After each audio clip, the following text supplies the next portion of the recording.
Nice. Then first off, welcome everybody. I'm happy to see that we actually have a fully booked room. I think we even had more people that wanted to come, but you're the lucky ones that had a seat. So you're going to be seeing my face quite a lot for today. I hope you don't get tired of it. I have the red suit to draw your attention here. So a little bit about me, since again, you will be seeing me quite a lot.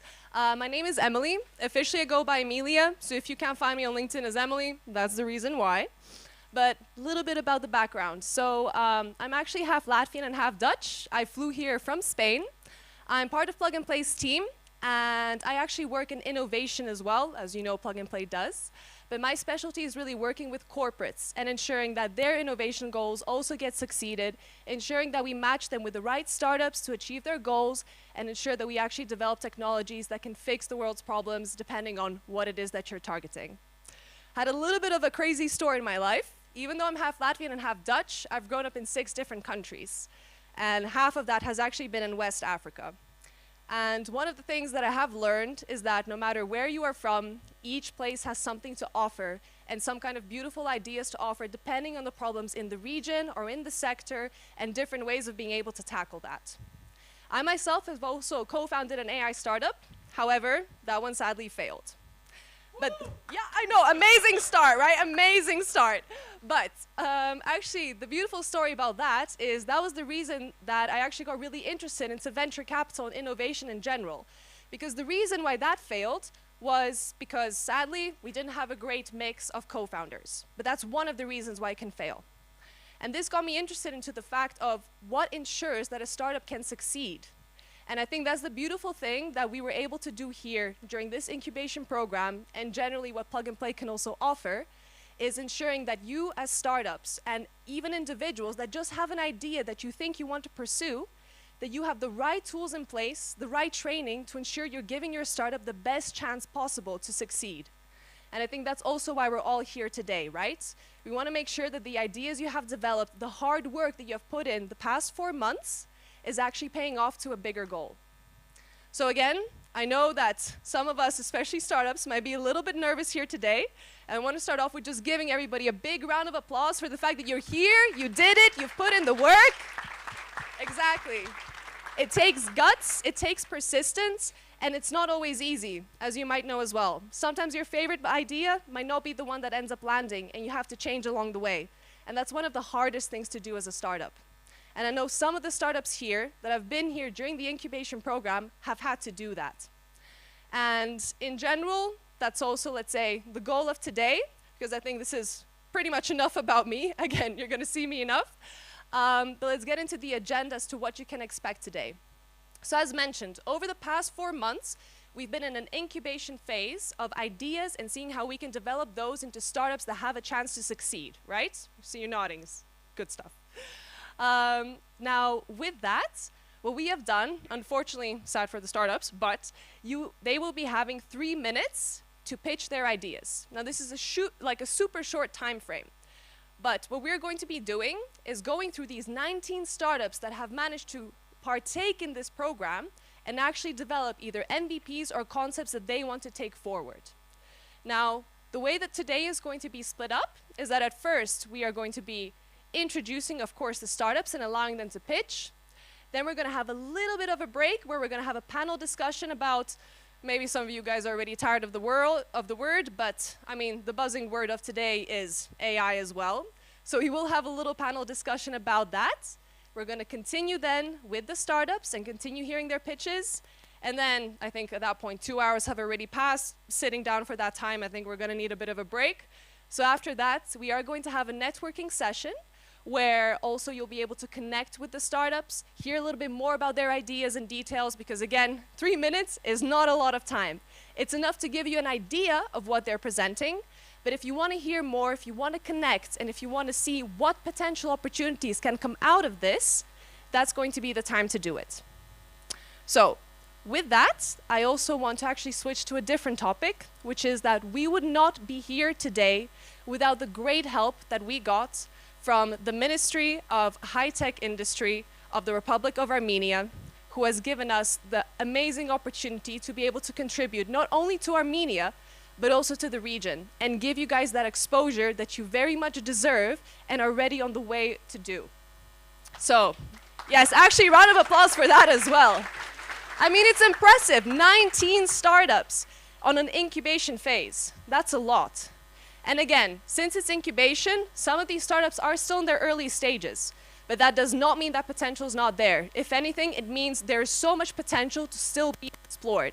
And that's exactly why we're here today, to see what potential do we want to push forward, what is it that interests you, what is it that you want to connect with. Because at the end of the day, we as Plug and Play are also coming in to not only give you guys a chance to showcase that, but see how can we connect you to people in Armenia, outside of Armenia, and ensure that, again, your startups have the best chance of success. Because that's at the end of the day what we all want. We don't want to get rid of our startup babies. That's our baby.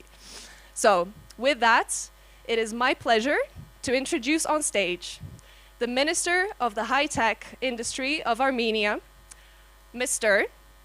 Mahitar Harevejan. If you could come on stage and give us a couple welcoming words, that would be amazing. Sorry, it took me some time to practice that pronunciation. I hope I did it right. Amazing. Please come on stage. Another round of applause. It's because of this that we were able to do all of it. Here you go. Thank you very much. I was just informed by Haik that I'm going to have my speech in English, which is a challenging thing, but it also has some good news, because my speech will be definitely short. So it means Alfredo will have like 5-10 minutes more to entertain you. So yeah, so feel free, Alfredo. So, but seriously, first of all, thank you all for receiving our invitation to spend this time with us. Thanks for that. We appreciate it. As I said, briefly, you all know that historically or traditionally Armenia used to have a very developed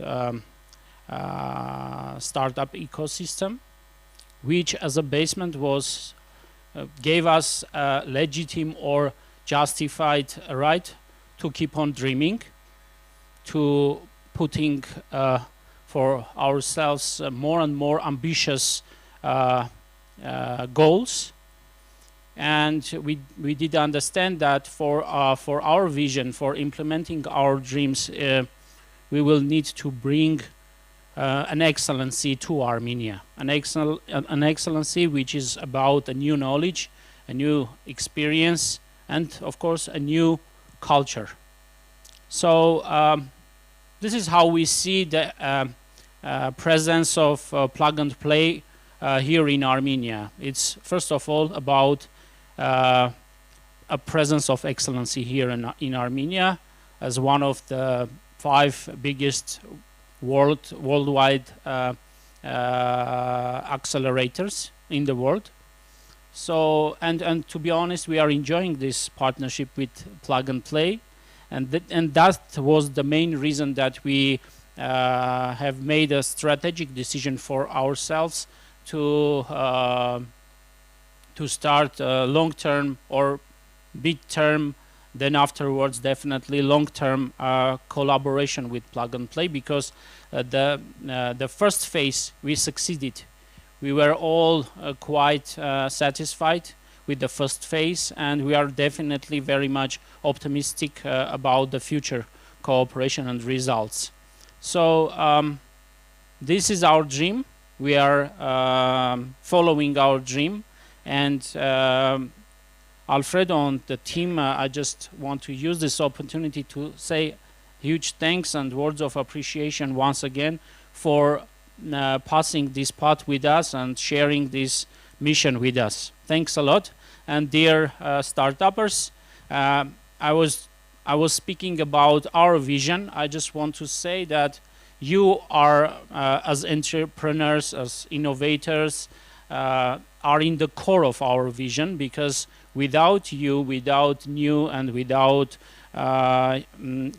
those innovative ideas and the new approach to the business, to technologies and innovation, we would never dream about new milestones.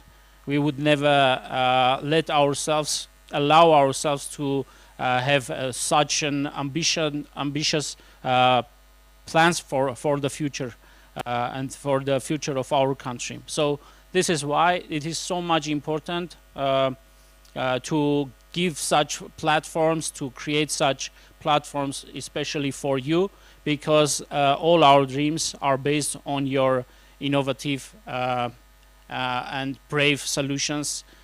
So this is why we are so much passionate about this program. Thanks again. Thank you all, and enjoy this event. Thanks. Thank you, thank you. Even though a brief speech, very effective though. Okay, lovely. Then with that, actually, I'd like to welcome Alfredo on stage, who will also be giving us a little bit of an introduction as to who Plug and Play is, where do we actually come from, and why is this relevant. So, a round of applause for Alfredo. Thank you so much, Emily. I'm gonna go this way. I'm gonna push you out of stage. Okay. Need the space, I'm a big man. Quite a lot of space, but I don't want to cover this amazing slides I've prepared. I'll thank you. No, thank you everyone. It's great to see so many familiar faces. It's great to see so many of you with whom I've had the pleasure to interact individually as well. So this morning, the team was asking me like, Alfredo, are you going to have some slides? And I said, I can't give everyone the same slides, right? I can't give everyone the story of Plug and Play. I can't give everyone. So I said, let me do something different, right? So I said, how can we create a culture of failure, right? A lot of the startups, and Emily was mentioning before, it is about failure. Once we fail, we are learning, right? And that's kind of where we wanted to go. But I am going to give you one slide on Plug and Play because I didn't want to miss the opportunity of it. How many of you know what Plug and Play is doing? Raise the hand. Let's do a little raise hands. That's quite a lot, actually. Okay, not bad. So for those of you that don't know our story, and I'm going to keep it very short because I want to go straight into the other slide. So we have a history that goes now for 20 years. Officially this year we celebrated our 20-year anniversary at Plug and Play. And we are mainly focused on helping startups, right? Our mission and our vision is how do we help startups succeed? How do we bring innovation to everyone anywhere? So over the years, we've been doing everything from corporate innovation, accelerators, incubators, funds, et cetera, to where we are today with a global presence. And we're very thankful to be here in Armenia. Now, with that said, that's enough of Plug and Play, right? I didn't want to take too much time on it. But what is innovation, right? A lot of the times we're asking, what is innovation? A lot of people on the way ups here were saying, oh, this is a very innovative place. Well, yeah, it could be, Everyone has a different definition for innovation. But in general, I mean, what is innovation? It is the ability to understand people and the world of tomorrow and be able to create our vision of what the world is, right? And what we want the world to be. So a lot of the times we're like, what does innovation mean for us, and how can we think of good innovation examples that made it successful? So innovation is very simple, and I don't want to do this as a lecture, right? But I do want to keep this as food for thought, which is we go from a novel idea, which is what we have in the incubator. We go into the feasibility of the idea. We explore the usefulness for the end user, and we explore the usefulness for the companies. So all together, we try and understand why things failed. How many of you remember the Google lenses? Not that many? Then you're all too young.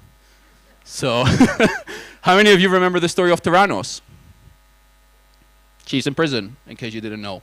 So, innovation means failure, right? And we learn from that innovation. So we really want to make sure that we understand what are the general misconceptions that we have around innovation. So, we talk, is it about the technology? Is it about the people? Is it about the co-founders? Is it about the product market fit that we have? But it is important that we address these misconceptions and that we address what innovation means to us. Why? Very simple. Because I can't go to the next slide. Yes, because we have to constantly innovate, right? And that's a question that we should be asking. Which are the most innovative companies out there, right? Probably everyone is talking about, ChatGPTs of the world and NVIDIAs of the world and so on. But if we look a bit of how the market has been evolving over the years, we do see that whereas before, in 1965, it took 40 years for a company to hit the market, in 2020, it's taken 15 years. And if we look at 2025, it's taking even longer. So complacency is a new business risk, right? And that's kind of what we're trying to understand and work with in the startups that we have in the program. We understand that companies, Fortune 500 companies, are also disrupting themselves. They need to constantly evolve. How many of you remember some of the companies here that you might see? Blockbuster, right? Blockbuster is the perfect example of how we get disrupted. We have a company like Netflix comes into the market. All of a sudden, we're no longer part of the game. So how do we promote a culture of innovation, right? How do we ensure that we leave today and we all get home and we all say, how are we doing, what are we doing on a personal level to make sure that we have this culture of innovation? It's a bit of the chicken and egg story, right? At the end of the day, it's the chicken asking itself, you know, oh, we don't have an innovation culture, right? And it's the egg saying, oh, we don't have it because we can't innovate because we don't have that culture. So we want to stop that, and we want to go with a positive mindset, a positive environment, and the right culture to be able to succeed. So with all of that, you know, we ask ourselves, what is the innovation mindset that we can follow? First point, and there's going to be 9 points here, anyone can learn how to innovate. So I don't want to hear anyone saying, oh, I can't innovate because I don't know. Anyone can learn. Be open to change. The moment we're open to change and we can tackle change, we're open to success. Be passionate. If you have a topic that you're passionate and you can follow your passions, you're going to be able to succeed. Think big, right? How many of the startups here are not thinking big? How many of you are not thinking big? We have to be able to have bold dreams and bold ambitions to accomplish them. Be courageous, right? Do we all wake every morning and say, we're going to eat the world and we're going to be successful at what we do? We have to be courageous. Sixth, failure is a stepping stone to success. We have to fail. This is exactly what we're talking about today. The moment we fail, the moment we know that we're going to be able to be successful in the future. Think fast, act fast, fail fast. If we know our startup is not successful, we have to pivot. We have to move to a new idea, right? So it is important that we're capable of addressing this. Eighth, complement and cannibalize. It is important that we support each other and that we make sure that we do have that future opportunity to continue supporting each other. And last, we have to be mission-driven. We have to have our mission and vision as to what we want to accomplish and how we're going to get there. So today, I can just say, be bold, embrace failure, and it is a pleasure to be here with everyone.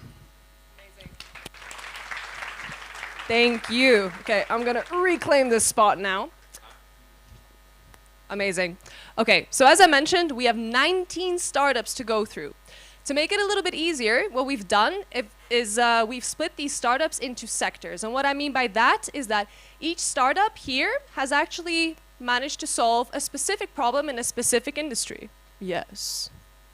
Oh, I think he forgot to say something.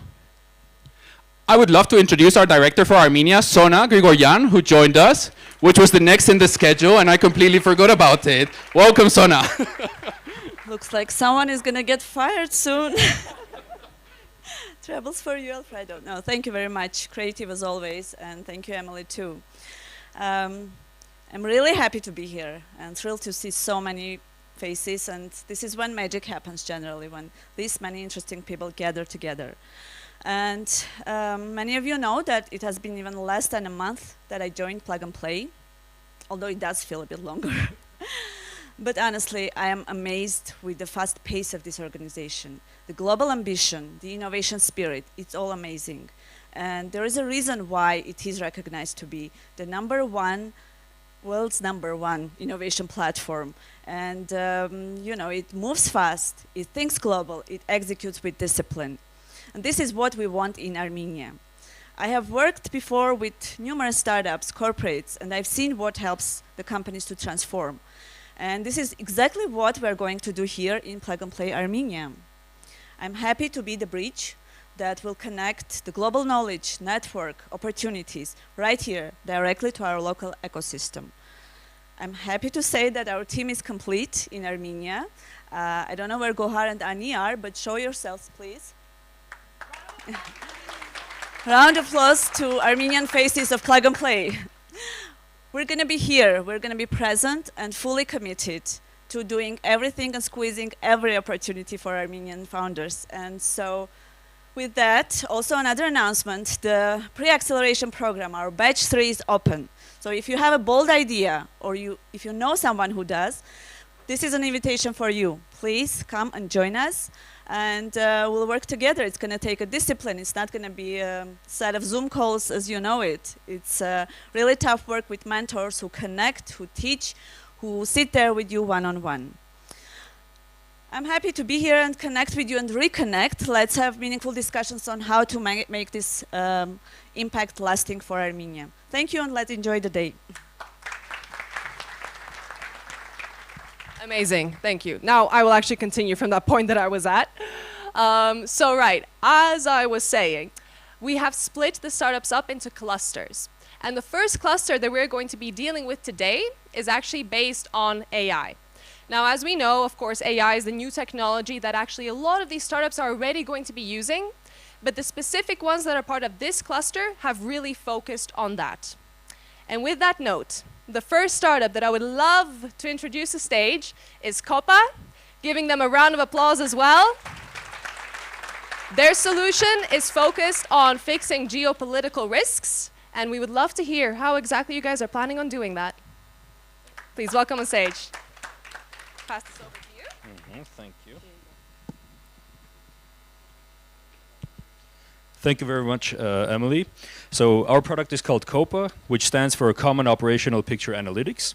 And our goal is to help organizations navigate political risk with clarity.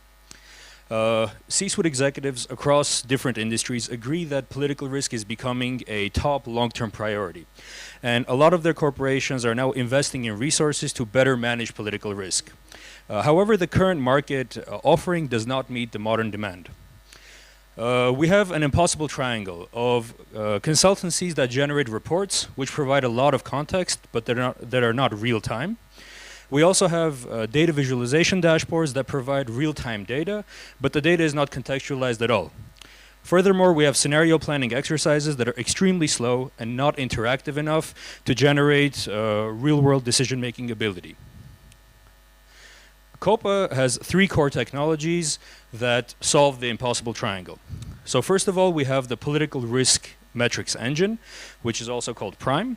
And the goal of PRIME is to extract structured information concerning political events and entities and structure them into an event entity knowledge graph, also known as EKG. The event entity knowledge graph essentially serves as our foundation for downstream analytical inferential analysis with state-of-the-art GraphRag technology.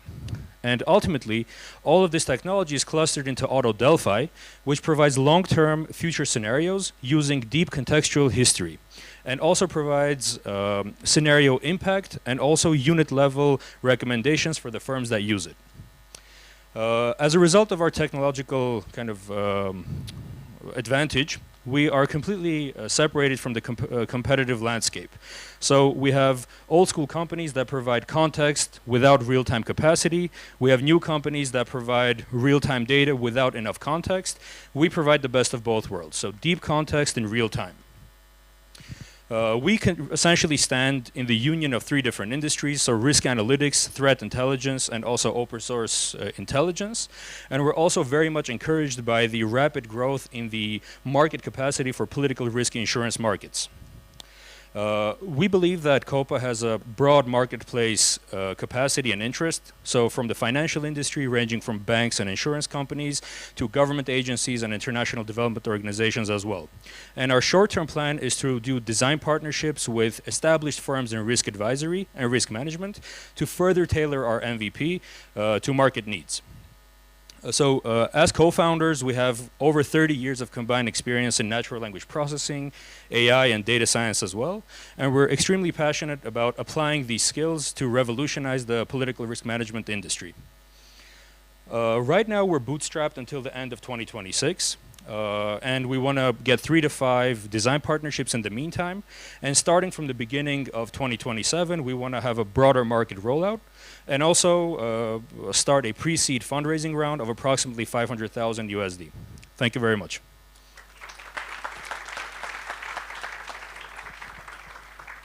Very well done. And as I said, they only have 3 minutes, so the fact that you guys are keeping it in time, I'm really proud of you. Well done. Okay, now, next up, we have Ada Wallets. And I would like to, again, another round of applause. We'll have a lot of these. Please welcome on stage. Now here, this is up to you.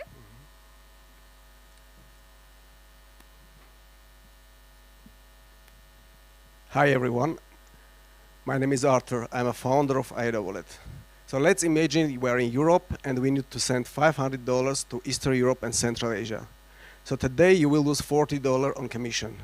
And on top of that, you will lose 2-3 days to receive it. Millions of migrants and businesses in Europe, they have a daily reality of this situation. So why this happen? Because the payments now that we have between this corridor is rely on a SWIFT, the technology and the system that was built in 70s. It creates high fees, slow settlement, limited access, and trapped capital for banks. And it does not matter you are an individual, businesses, or a bank. So now we have a situation that annually 48 billion commission are lost. The transactions take 3 to 5 days, and in a correspondent banks we have 50 billion plus trapped capital. Our team comes from the world of banking and technology, and more than a decade we built payment systems and banking platforms. And today we are building ADA wallet network. ADA is a blockchain wallet network that connects individuals, business, banks, and fintechs with a 24/7 real-time blockchain network. So transfers happens instantly without any cost. You can see this scheme, but I will explain you in a simple way. We are building Google Map for money movement. So we are connecting fragmented financial rails to the different systems with the blockchain. So people can send money directly without any middleman and without any cuts of cost. Global remittance volume is 871 billion, but we are focused US, EU, and Eastern Europe, Central Asia corridor, which is 81 billion. We are going to generate revenue from 3 revenue streams. B2C, it's a consumer wallet application for individuals. It's a B2B API access for companies, and B2PC is an embedded wallet for banks and fintechs. Now we are in a bootstrapping phase. We are finalizing MVP. We will launch in April. Our pre-seed round is started. We are asking 500K for commercial launch, for compliance needs, and for technology and legal investments. We are supported by global fintech leaders, so we are building next wallet and next financial innovation that we can do in this period. You can join me in a Telegram so we can talk later. Thank you.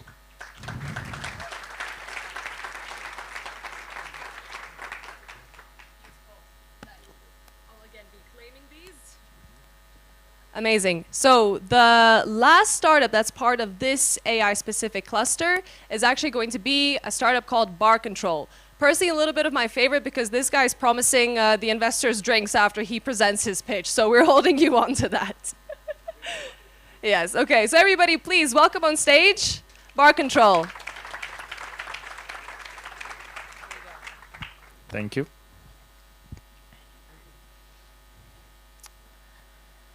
Hi, I'm David, founder of this unique application which we brought to you, and I'm an expert in hospitality industry, over 20 years with experience, and it came from my personal pain.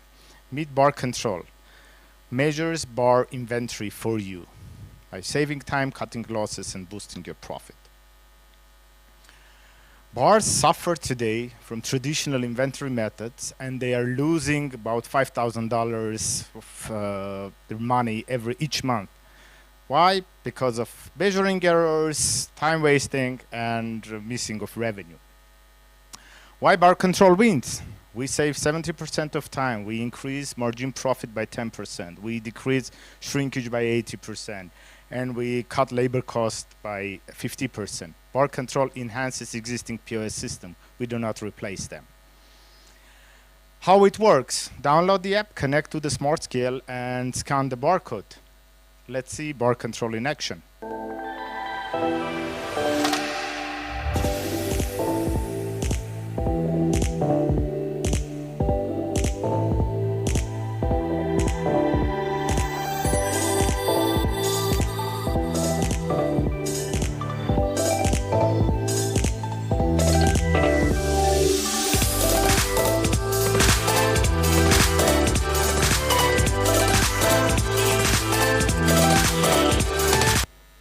Yes, it's that easy. By the way, we have a stand here for another demonstration with live.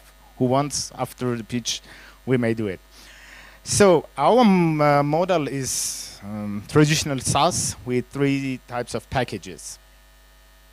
Here we brought some projections for the next 3 years, and now we are scaling and want to reach 1,800 clients. And based on our traction, we brought some metrics. Our regional expansion is CIS countries, MENA region, and Europe. And new features are coming: purchase ordering, sales analytics, and POS integrations. Why our clients loved us? Again, what they say: we decrease their shrinkage, we save their time, and we decrease their losses. Here are the industry leaders who are our loyal customers, and they trusted in us, and you can see among them international brands which are here and not only. Bar control, invest in us, the drinks is on me.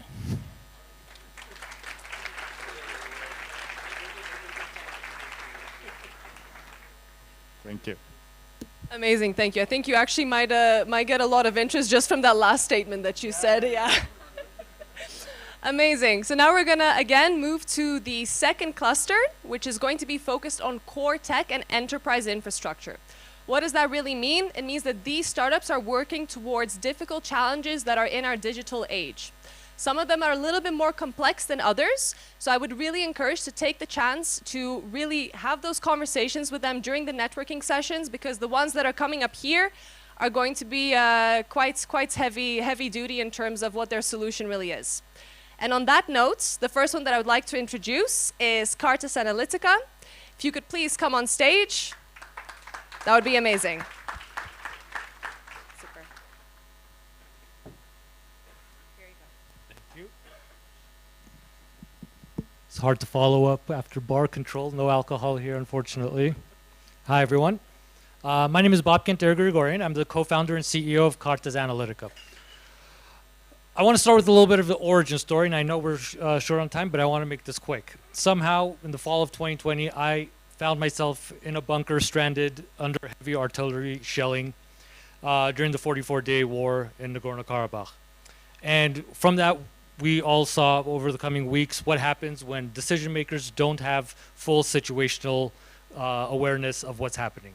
This set me on a path that essentially gave us Cartas Analytica. We're building the the analytical infrastructure for geospatial intelligence. I know it's complex. We'll go a little bit into it. So what's the problem we're trying to solve? The amount of geospatial data is growing exponentially. But the infrastructure and the tools for doing analytics with it has not kept pace with that data. So current analysts use multiple tools. The tools that do exist are prohibitively expensive. So for example, Palantir as the end-to-end system is export controlled. It's prohibitively expensive. And there's sovereignty considerations. Let me move this way so you can see. And there's sovereignty considerations for a lot of this. And we see this as an enormous opportunity. So in the next, by 2030, the market for geospatial analytics is going to grow to 200 billion. There's over 10,000 satellites in the next decade. So with this comes a lot of data, and the infrastructure is just not there. So we're proposing a geospatial analytic infrastructure. It's our platform as a service, which is comprised of 3 core components. The first is the geospatial data management. So this is a graph-based data management system. The second is our analytics and automation engine. So this is a set of libraries and tools for geospatial analytics, from change detection to object detection and so on. And finally, the delivery of this intelligence. I see we're short on time, so I'm going to try to go a little quick. Essentially, the end-to-end product goes from ingestion to indexing to analyzing and finally to delivery in as short as time as possible. Why are we doing this now? Like I said, the amount of data that is being produced by satellites has grown exponentially, and the infrastructure has not kept up. And I think the traction that we show speaks to where we're going. So since in the last 20 months, we've gotten over 1.4 million in government contracts. We've grown our ACV, and for 2026, we've got over 2.7 million contracts under negotiation. The competitive landscape is pretty complex. So we've got, like I mentioned, Palantir, which has certain advantages, but also many disadvantages. The legacy GIS tools, which just don't fit into the modern geospatial stack. And you've got data vendors like Planet and Maxar that only provide data, but not the analytics that decision makers need. Cartas does all of this. We've got a team that's ready for the challenge. So that spans deep tech, geography, remote sensing expertise at the PhD level and operations. And we're raising 1 million at a 5 million post-money valuation. I wouldn't be doing my job if I didn't bring this up. Thank you so much. I look forward to discussing more during networking. Thank you. So as I said, some of these startups have a little bit more complex solutions, and 3 minutes can be very tight to have to explain that. So especially regarding Cartas Analytica, please take the chance to speak to them during the networking session to understand a little bit more exactly how this solution works and exactly why it's better than the competitors in the market at the moment. So next up, we have Arblocks. Arblocks, where are you? We'd love to invite you on stage. All right, come over here. Amazing, come on.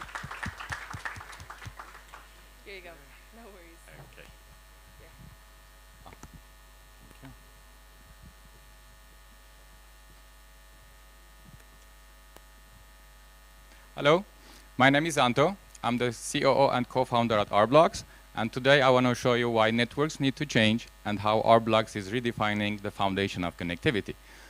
Welcome to the dawn of a cyber era where cyber attacks has been increased by 200% each year, where each attack costing $4 million, and 70% of those attacks are ransomware attacks. You guys might remember the Heathrow attack last September. All over the social media, flights were delayed, canceled, the airport was not working, the operating system was not working at the airport, and there was a $10 million operational cost each day. That's why we created Arblocks, where we combined all key networking features into a single layer to reduce complexity and congestion within your infrastructure. We achieved this by defying the standards of legacy networks, where we embedded the key security features like isolation, encryption, and authentication directly into the network layer, where it is embedded, where it's not something you add on top of it, hence giving you sovereignty over your infrastructure. We proved this by doing a proof of concept with our partner CloudDC in France, where we tested the security matrix, resulting in a positive absolute security isolated environment. And through this proof of concept, we were awarded the gold medal at the Night of the Global Security in Paris, selected by the biggest French companies in the market. Market is huge. Everyone is building data centers right now. So we can address 14 billion of those, the share market, with an annual growth rate of 10%. We are targeting those data centers through OEMs, which are original equipment manufacturers, companies like Cisco and Thales. And together, we're co-creating product to serve the data centers. Business model is straightforward, based on the number of nodes, how many nodes are using my software, you get charged based on that. This is the most important and interesting slide for me. We already finished one POC with our partner CloudDC.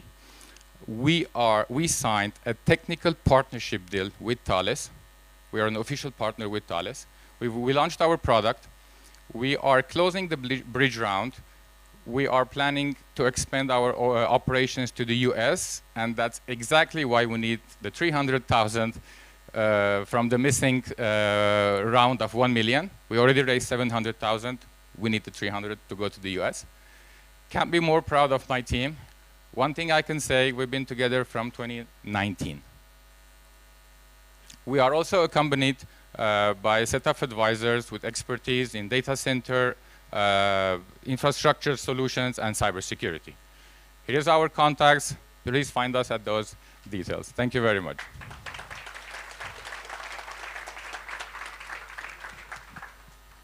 Thank you very much. Super. So quickly, just before I introduce the next startup, I wanted to actually say hello to the guys on the live stream, which I didn't mention earlier, but we actually do have a live stream of this event as well, which you'll be able to watch later. But also to you guys watching, just want to make sure that you're also engaged, you're seeing all these startups as well, and don't forget that you also have a chance to connect with them as well. So With that, I'd want to introduce Groovy AI. I love the name, it already gives a good feeling. Let's have them on stage. And look at the matching shirt! Amazing! Thank you. Hello everyone, I'm Harmik.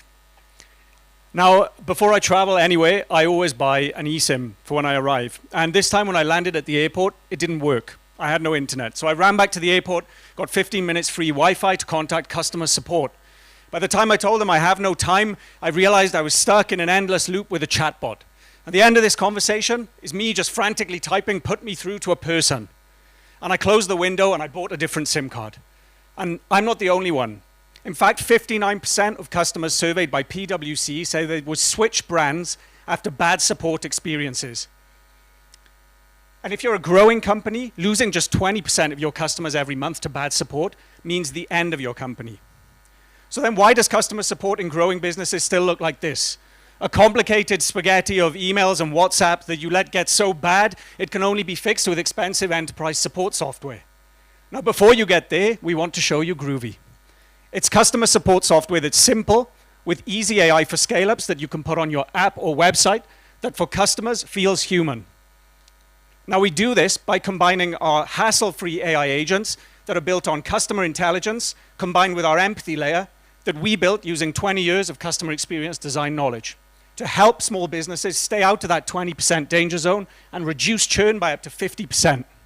So how does it work? Well, meet Jake. He bought an eSIM like me and his doesn't work either. He writes to support. But their support team is using Groovy. Instantly our AI agents kick in. The analytics agent knows he's restarted his phone already. Our loyalty agent knows he's a big spender. And our chatter agent knows he likes technical detail. The empathy layer kicks in to give him a personalized automated solution, offering him a new SIM card, thanking him for his loyalty with a refund, and most importantly, he doesn't have to restart anything. He's really happy, gives us 5 stars, but he doesn't know how we knew all this information. Now, we built Groovy by speaking to real customer support agents in many sectors to build a product that's both familiar and that can be trusted with AI that works autonomously and hand in hand for human-AI collaboration. Now, the global help desk automation space is growing at 27% every year. And small businesses are spending too, with 1.8 billion expected to be spent on AI by SMEs in the UK alone. But why would you spend that money on Groovy? Well, picking support software is like doing mental gymnastics. Complicated billing, AI add-on payments, and setup that takes a long time. We provide simple billing, hassle-free AI, and costs that are manageable, that bridges that gap and makes this technology accessible for everyone. Now, because we've been simplifying complexity together for 8 years, we know that with £500,000 of investment, we can grow our business to achieve £700,000 of revenue in 1 year. So join us as we build customer support that feels human. Thanks.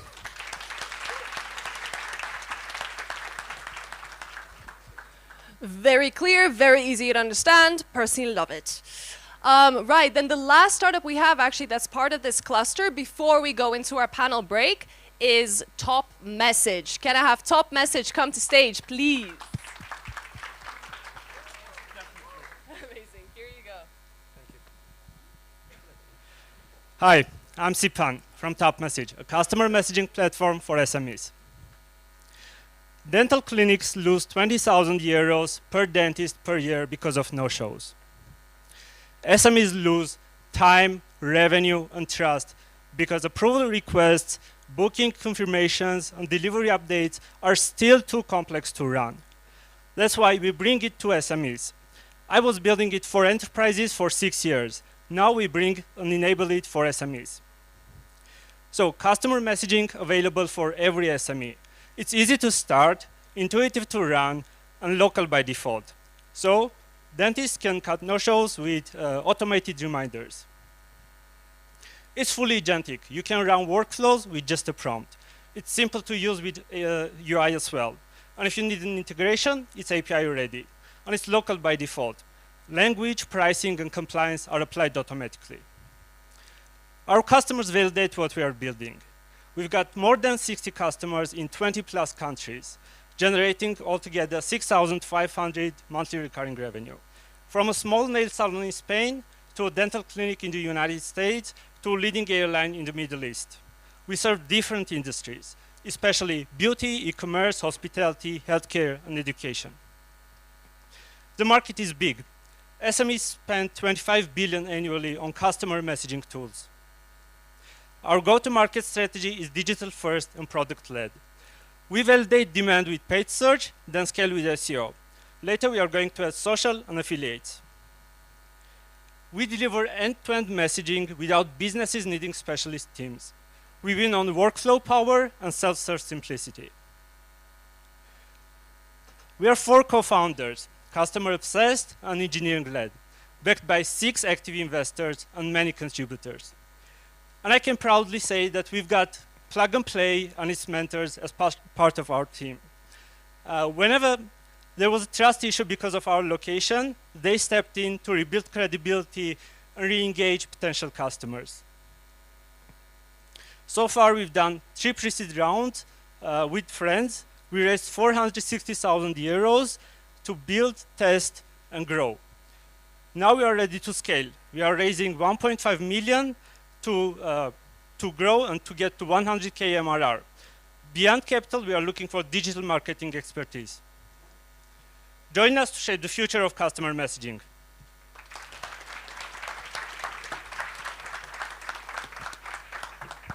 Thank you so much. Thank you again. Okay, so as I mentioned, it is time for our panel, and our lovely colleague Sona is going to be the one moderating this. And as I mentioned, the hot topic, of course, that maybe a little bit we're tired of, but it is AI at the end of the day. So while we give these lovely lads a second to set up all the chairs, then we're going to start the discussion, and Sona's going to introduce exactly the topics and who the panel members are going to be. Sona. Thank you, Emily. It's going to be a bit tight and difficult for our panelists, but I invite you all to the stage. I don't know.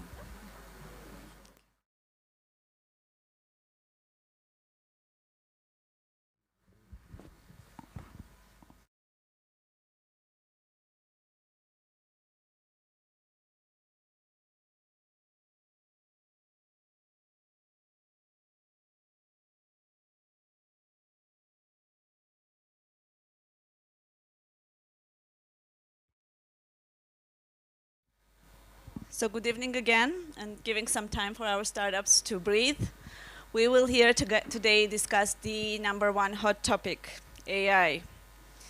It is no longer the future, it is here, and it is reshaping economies as we speak.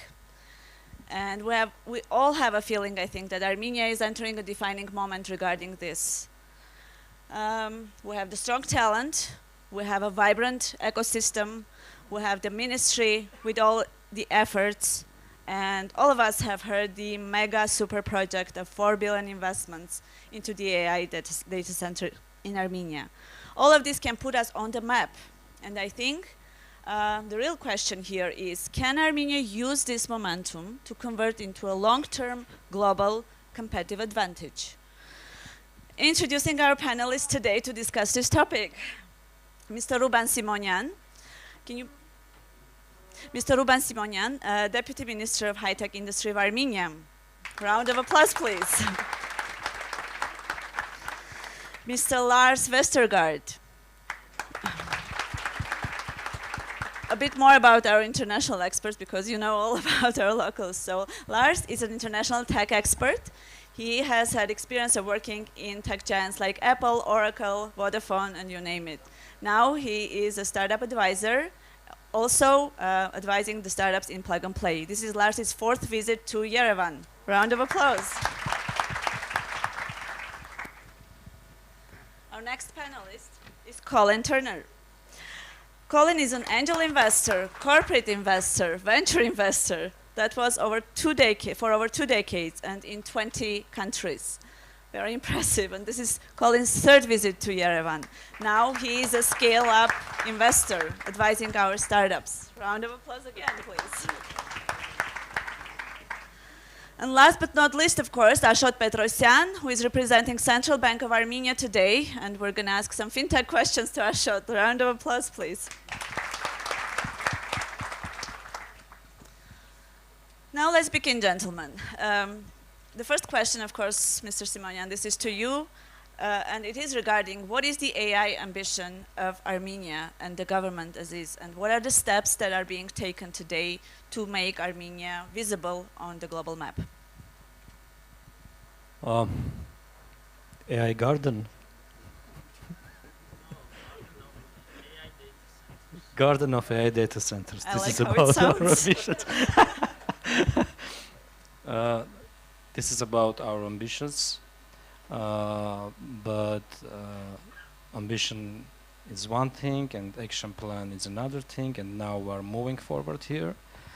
I can remind again about the announcement 2 weeks ago when the Vice President J.D. Vance was in Yerevan about the additional $4 billion investment into the AI factory.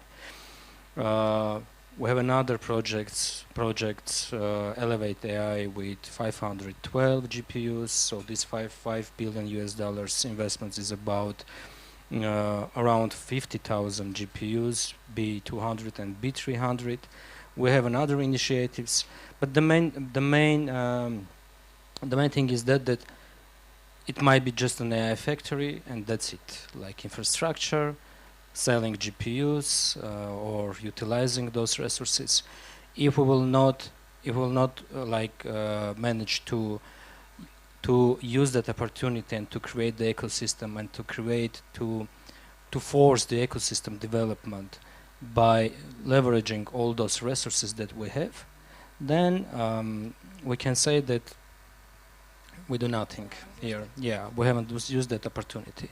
That's why our goal is to leverage and utilize some of those resources for the government needs, for increasing productivity in digitalization, in AI tools and AI tech development for the government needs, and increasing productivity for 20-30% in our internal processes, and the rest to help our startup ecosystem, startups, research teams, and innovators to leverage those resources.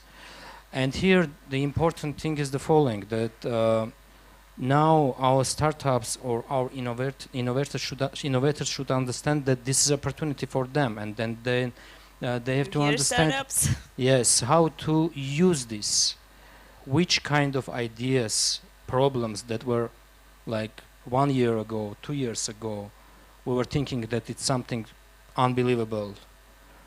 Now it's possible. And you have to understand, you have to learn more, and you have to leverage those resources.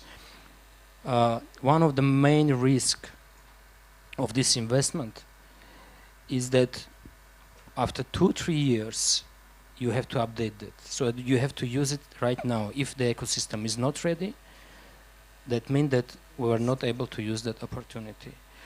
And another stream which is coming, which is important, is the education. Because we have those resources, and we have to build, and we have to grow up with education. And our main goal to invest more and more into the education, starting from the kindergarten, schools, and universities. AI without cybersecurity, so we cannot separate that. So cybersecurity, AI, digitalization should go together. Now we are piloting, we would like to pilot, and we will do that, new programs in the universities with the focus on AI and with the focus on cybersecurity. We're in the process of building high-tech strategy, and when we are looking into the high-tech strategy, like the 40% for leveraging AI resources in Armenia is the education. So education, education, and education. So we have to force that, and of course we are able now to provide resources for the for using that opportunity. Very valid points regarding the startups being able to use all the resources that will soon be available here in Armenia. I guess the other question is becoming the limited domestic market. The Armenian startups don't have the luxury to scale up locally. So Lars, the question to you, what should the startups do from day one to be able to compete globally? I think it resonates very well with what was said earlier about having a dream. And I've seen a lot of people here showing that it's not just about dreaming. I've seen a lot of execution in terms of really wanting to do this. So yes, you are not always, as a small nation, at an advantageous situation to go full steam export, to think about your larger picture. However, what I think is a strength to what is already visible and what all of you know is there's such a big Armenian community in international circles. So I tend to always say be as incestuous as you possibly can. Find nephews, aunts, brothers who somehow can assist you on that journey, and it works. If anything, I will ditto the comments around AI and what can be done, and I'm sure all of you have already seen amazing examples of AI into action already. I can tell you from a personal experience, I was ridiculed 10 years ago when I sat in the product team at Oracle and we built a chatbot. I was ridiculed as, oh, here comes Mr. Chatbot 10 years ago when I was working with colleagues, because why are you circumventing a software sale we're about to do? I think if looking back, they probably wouldn't ridicule it, because that was the foundation of what eventually became the agentic and the generative AI solutions that right now across software for these big tech giants in the US is being used. But when it comes to what I really would recommend all startups to always consider when it comes to internationalization is to present value. And I've worked with the startups here and I've seen them taking it in. Why should you, as a startup, a small risk possible entry into a large corporate in any international market, why should you be chosen? Present yourself as an undisputed value. Do something that you do smarter or faster or better that is aligned with what currently is in need, and then begin to take it from there. So be somewhat tangible, maybe outside of the comfort zone, because they like to say we're the best at something. I want it 2 lines underneath. I have too much of a math brain, but I've seen that work. If anything, then the last thing I want to add is try to go for international VC funding, so that if you are targeting the West Coast or the East Coast in the US, find a venture capital organization that in addition to investing in you will take you to their customers and to their network. So it's networks ×2 or ×3. I know that'll work, and many startups will, when they become a unicorn, look back and say we went for world domination on the back of a VC with a vision. It wasn't passive investment, it was active investment, and off we went. So your point regarding the international VCs, I think that's the question now, right, to Colin. Colin, based on your experience, you know that the Armenian ecosystem is relatively small yet, and going for international VCs is a good advice. So what do local startups underestimating when they try to raise capital abroad? What is your advice to them to look into? I think it's a little unfair to put all the pressure on the startup. I think it's the whole ecosystem that has to be positioned to look abroad.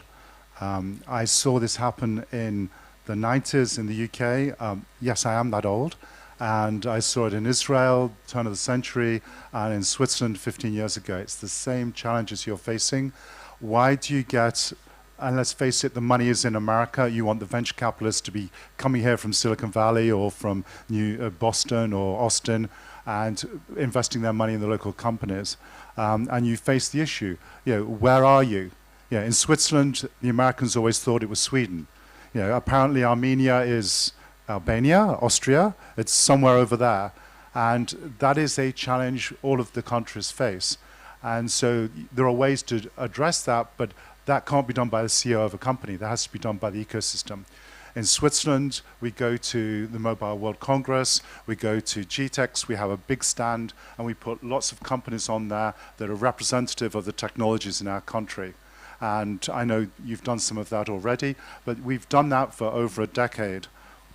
We then go out and take leading companies with a particular vertical focus out to meet these VCs in America.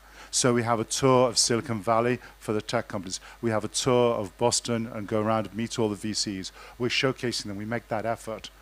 When it comes to actually investing in this country, if I'm a VC and I'm sitting in Santa Clara, Why am I going to go north of the Golden Gate Bridge, east of Berkeley, and south of Santa Clara? I have got so much opportunity there. Why am I going to go anywhere else? And frankly, they've got a good reason. You know, they may think everything was invented there. It wasn't. A lot came from other parts of the world. But they have so much opportunity there. Why am I going to make this big trip to another country on the other side of the planet? You've got to make sure that it's easy for them to do that. So you'll find in many countries now they've standardized the whole venture capital documentation, and it's all freely available on the web. And everyone knows the terms. Everything's done in the English language.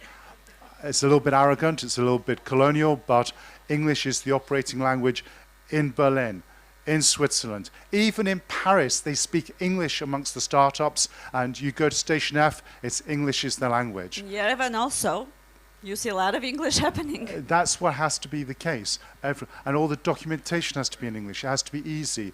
You have to change the laws, if necessary, to make it accessible. In Uzbekistan, we were talking with the lawmakers there who are changing the laws to make it easier for overseas investors to come in. You have to make it really easy, and they know what to expect. And they have to see local money. If you're going straight out of a country on the other side of the planet to Santa Clara, and you're saying, give me some money, you've got to have some local support. Why am I in Santa Clara going to give you some money if you cannot even raise any money in your own country? So in Germany, even in Germany, wealthy country, they have the same issue. You've got the government who's put, they've just increased it to 3 billion euros into a fund of funds to put money into local venture capitalists to invest in startups in the country so they can get them through the early stages and then start bringing in overseas money for later stages. And finally, if you want to go and pitch to people in these countries, you've got to be able to get there. So, you know, there's a well-known issue with getting visas to go to other countries, you know. Try and make it much easier, much more accessible. When I first came a year ago, things were improving here, most definitely. We joked, at the end of my first meeting with Ruben, he said, what can we do to improve? And I jokingly said, I'd love a direct flight, please. So I came back next time in October, and he had the pleasure of telling me, you got it. So this time round, it cost me 20 euros. It took me 3 hours, 15 minutes direct, and it was easy. It was accessible. That's you guys the sort now of thing. know who to thank for the direct flights. But I'm sure success has many parents. But it's about the whole ecosystem making this happen. A CEO of one company cannot do that. But they have to accept what they have to do to overcome all of the barriers and build those bridges. Talking about the ecosystem and the very important part of the ecosystem, going to Ashot, what is the central bank's take on this, and how, from your perspective, from central bank's perspective, how can we leverage these AI resources not only to accelerate fintech innovation in Armenia, but also just general corporate innovation in the country? You know, talking about central bank, first, we don't that much stress only on AI, but we are trying to think about innovation in general. And of course, we all understand that innovation brings very positive things in our life. It creates more customer expectations, it creates more new services, some new I don't know, like cloud technologies and so on. But on the other hand, innovation also brings some new type of risks, like crypto risk, like new data leakage risks and so on. So to set up a good infrastructure to understand how we can allow the innovation to enter the financial sector, we need to do some kind of homework, some deep analysis. And for doing it, we, after some discussions, the central bank decided to come to ask the public to participate in this public consultations, the discussions. And recently, we announced the public consultations about the topic of innovation in financial system. The text of public consultation you can easily find on the webpage of central bank. And our idea is to understand the real demand from the market, understand what our potential fintechs, what our other partners, academia, I don't know, experts, wait from the central bank to be done. And maybe after these public consultations, we will come to a overall understanding like what we need to do. Do we need to set up some special facilitators, for example, some innovation hubs or regulatory sandbox or some other types of facilitators? Like taking the chance of being here, I will really ask everybody who is here in the room to participate actively in our public consultations. As I told, the consultation is on the web page, and once again we are open to everybody, not only to some people who have some fintech ideas, but also to academia, also to experts who maybe have had this kind of experience in other countries. Thank you. We will definitely spread the word. Central Bank is asking for help, guys. So you will get this information from us, and thank you, Ashot.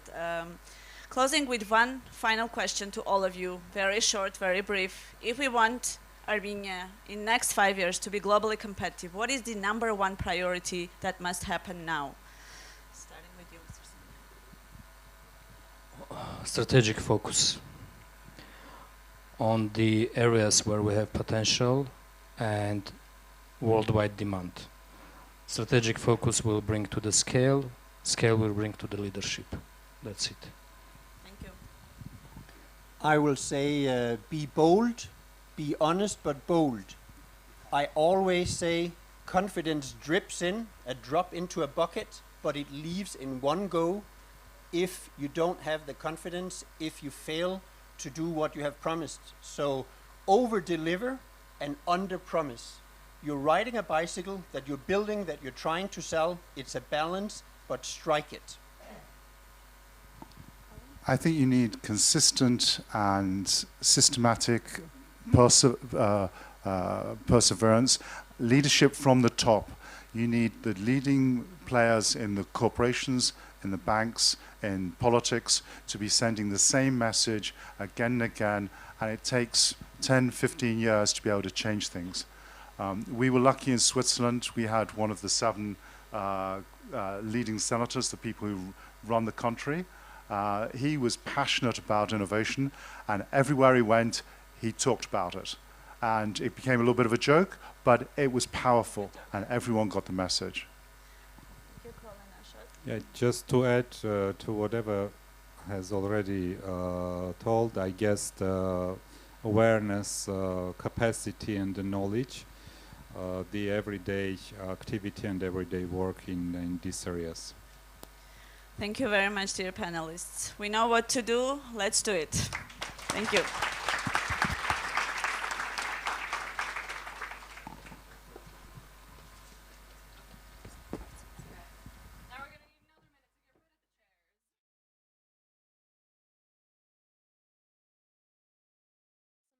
Guys, I don't think I can carry this myself.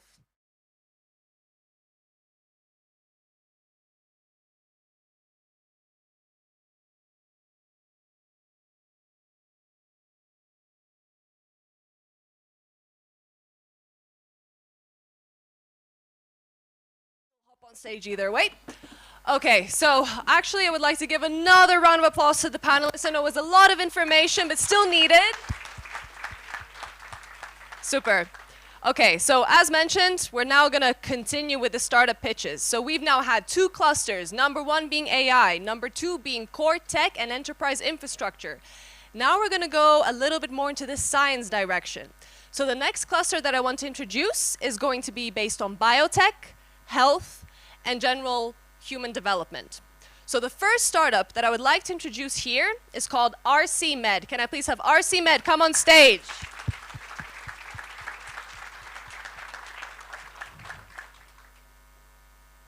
Now this is off to you. Thank you. Here you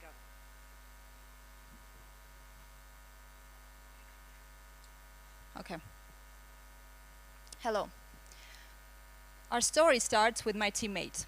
He owns clinics in US, he treats patients, but he loses his revenue all the time. Did you know that a typical clinic in US is losing around 30% of its revenue annually? Why? Well, it's because when offering treatment, clinics cannot predict whether the insurance will pay fully or they need to chase them for the money they've already earned. Imagine this at scale. Small clinics alone are losing around $59 billion annually. What if I tell you that we can not only predict, but also prevent the revenue loss before it happens? Introducing RCMed, your AI billing workforce. It works as a browser extension on top of any medical system. No integration, no months-long IT project. It just sees your screen real time, suggests corrections, and reduces revenue loss by 30%. And that's not all. Our product has 4 modules. First is prediction. Second is claim optimization. Third is claim process management. And third is reconciliation of all the claim data back into the medical software. Our business model is simple. It's subscription-based, per practitioner, per month. We charge about $400 for all our modules. Our competitors are focused on recovering the leaked revenue, while we are preventing the leakage. So they're fighting over cleaning up messes while we prevent them. By the way, we are already live. We are in 2 hospitals in Armenia, which we've been working with and testing this product for the last 2 years. We have 150K ARR. We have signed contract in US, and there's more. 120 clinics are on waiting list for our launch in May. Our roadmap says that by 2030, we're going to have 500 clinics in US generating $60 million ARR. Our unfair advantage is our multidisciplinary team who share the same vision. We have hospital and clinic owners on our board. We have a CTO with 30 years of experience in building medical software. We have a CEO with proven track record of building successful businesses. We are closing the seed round on September this year for $2 million to reach $12 million ARR in the next months. Come and join our investor network. Thank you.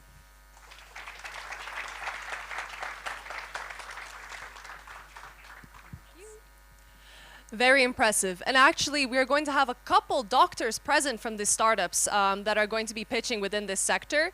And one of the first doctors I would love to welcome on stage is going to present our lovely startup, Taos. Please give a warm welcome. Exactly. We like the woos. We got to keep them coming. Thank you.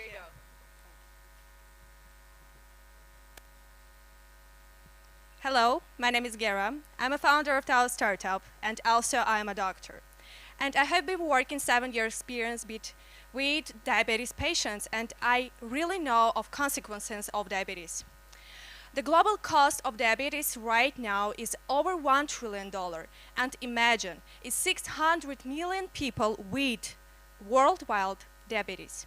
And after 20 years, that number is increased 34%.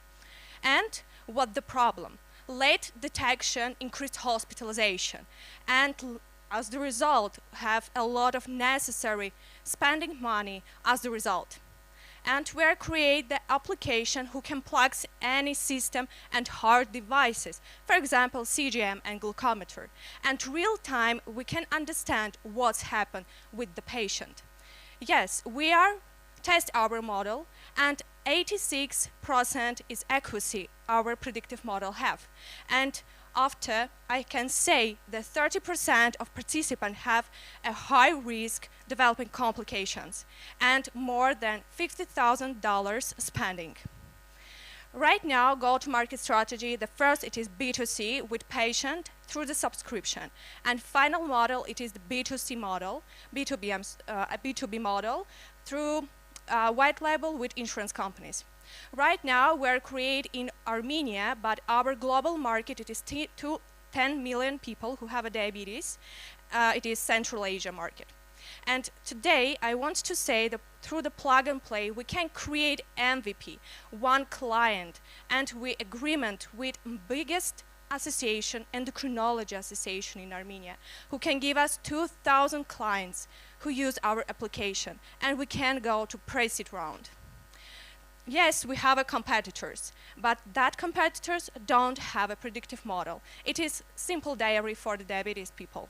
We are create the predictive model who can understand in real time what's happened with that patient.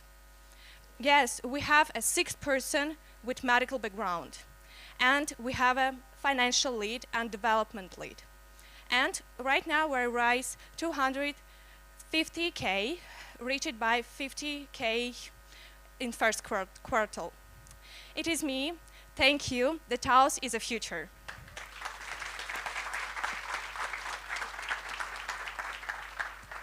Super important work. Thank you.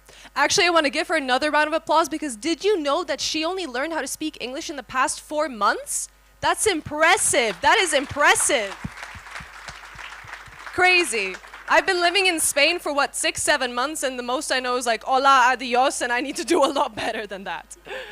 But okay, next startup I would love to introduce on stage is Biogen. Please, another warm welcome.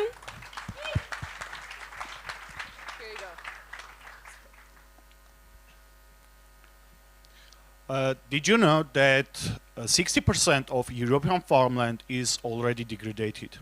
And this crisis cost 50 billion euro every single year for European countries.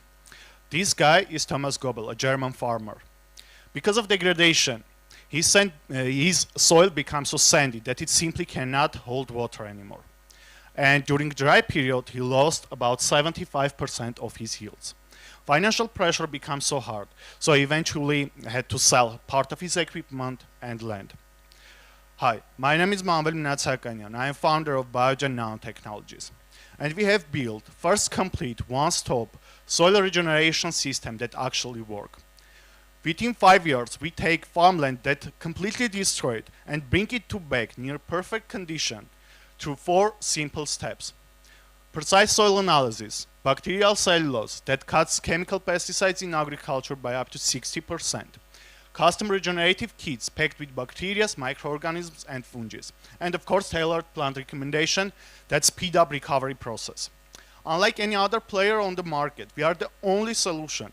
We are the only provider that deliver entire solution under one subscription. Our closest competitor sells only the regenerative kits and charges twice as much because of high operational costs. Right now, EU has over 160 million hectares of farmland.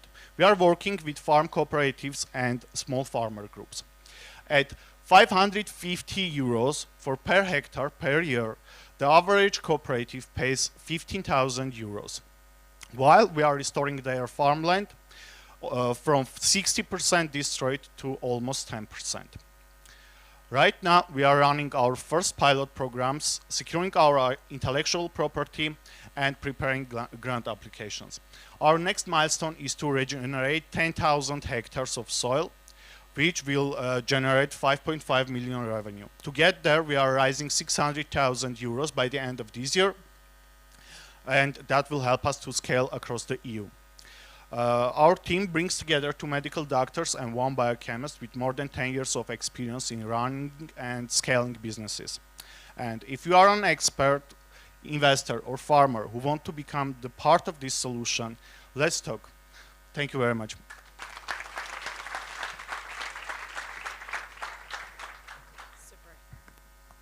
Thank you. Okay, we've had our batch of doctors. Now, the last startup is in a slightly different direction, but I just wanted to quickly ask, how many people here genuinely enjoy listening to music? Raise of hands. Okay, how many enjoy playing instruments? Raise of hands. Okay, so this startup is definitely for those of you. Please welcome on stage Soundgate.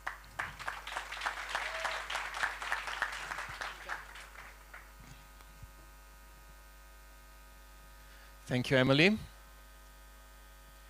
Hello, we are Soundgate, and we are here to change the way people learn to play music, starting with a guitar learning application. 10% of the global population started learning the guitar at some point in their life. However, 9 out of 10 gave up within 1 year. And I bet many of you are among them. So why do people stop playing the guitar? First, the traditional in-person lessons are expensive and time-consuming. Self-learning is unstructured and unmotivating, and the current applications like real-time feedback and personalization. That's where SoundGate comes in. We've developed an AI music tutor that listens as you play, learns your performance, and guides you in real time like a personal guitar coach.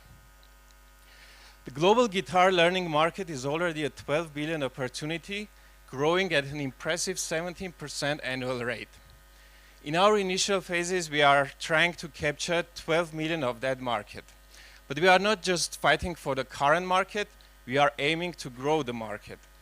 There are over 730 million people who tried to play the guitar but eventually gave up.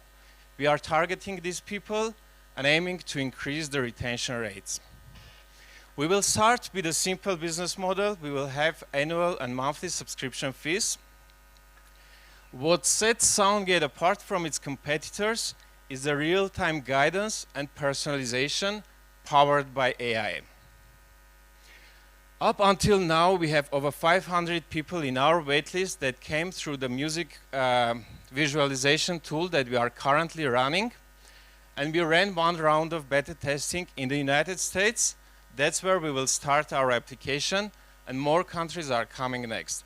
The initial results of beta testing are impressive and show deep user engagement, as well as significant improvement in user performance skills.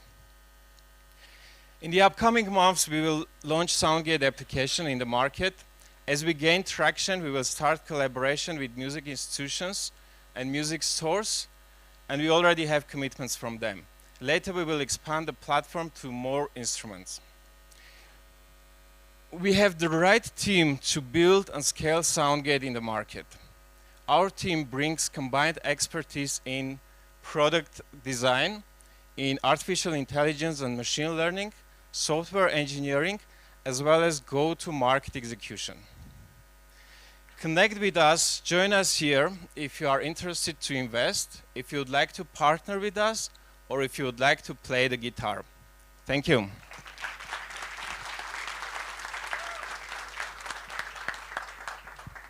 Thank you very much. To be honest, this would have come in handy for me 6 years ago when I actually tried to play guitar, and honestly, that was also out of a little bit of laziness. I stopped as well. So when you're out, please let me know. I will. Okay, that actually closes off our second to last cluster. The next one that we're going to be introducing is going to be based more on sustainability and climate tech. And the first startup that I want to introduce on stage is called StepX, and they even brought a live prototype with them here today to show you exactly how it works. So please, give another round of applause to StepX. Go ahead. Here you go. Thanks. What if every step you take could generate electricity? Every time when you light a bulb or an office powers up its screens, we consume electricity. And most of it still comes from very polluting sources, quietly fueling a crisis that our planet can no longer afford. Today, the existing green energy solutions are intriguing, yet out of touch and out of reach for businesses that are located in crowded urban settings where space is limited and design and aesthetics are important. Our compact energy tiles convert human footsteps into electricity.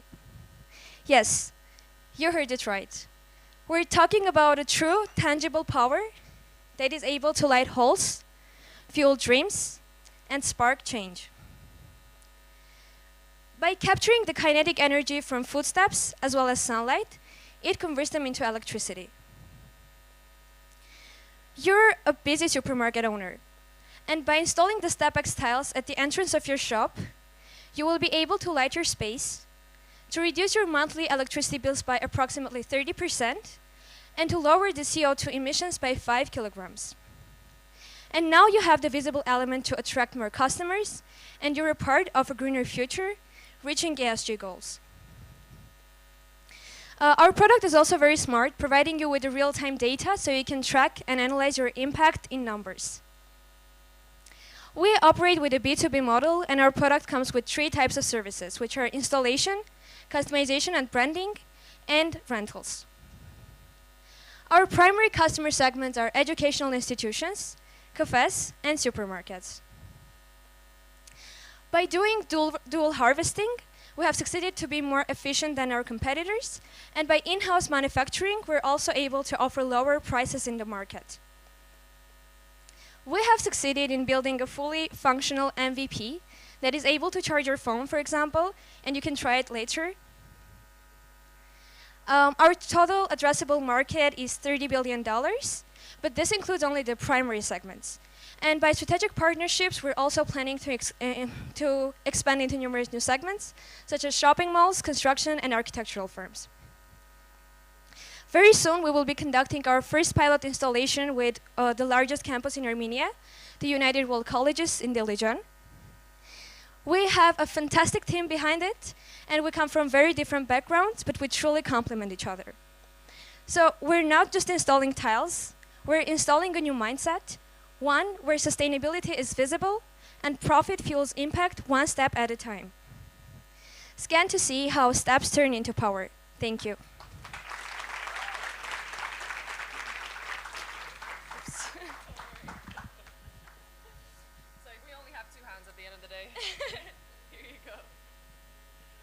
Okay, super. Now I would love to introduce, again, another startup.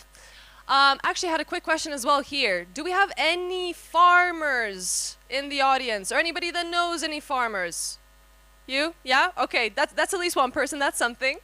I would like to invite on stage another startup called AgroLink. Please come on board.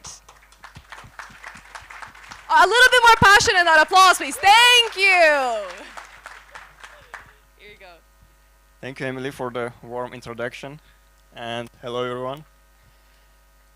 In Armenia, 20% of the food we produce is lost. And we are not alone in this. This happens because farmers are struggling with finding buyers to sell their products. There are problems with logistics. The prices are very volatile. And it's simply hard to predict what to grow next.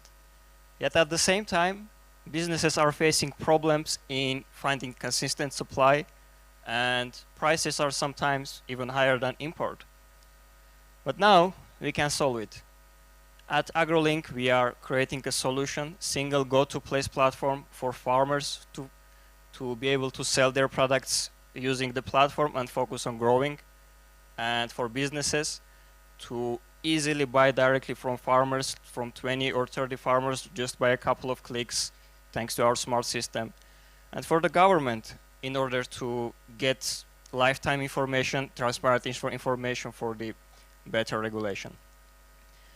If you are interested in investing in us, we are currently looking at, only in Armenian numbers, $250 million of a total market. And realistically, we are looking at $7.5 million of annual recurring revenue in the 5th year.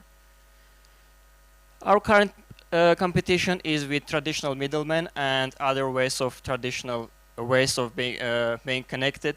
And at AgroLink, we are aiming at cutting the final cost for businesses by half. I am Saribek. I am the CEO of AgroLink, and I'm a software engineer with 5 years of experience building and managing a complex accounting and payroll systems. And I'm sharing this journey with my talented team, Areg, my co-founder, Herine, and Haik. We are currently raising pre-seed money of 150K with an aim to build the platform and to get the initial traction with a runway of 18 months.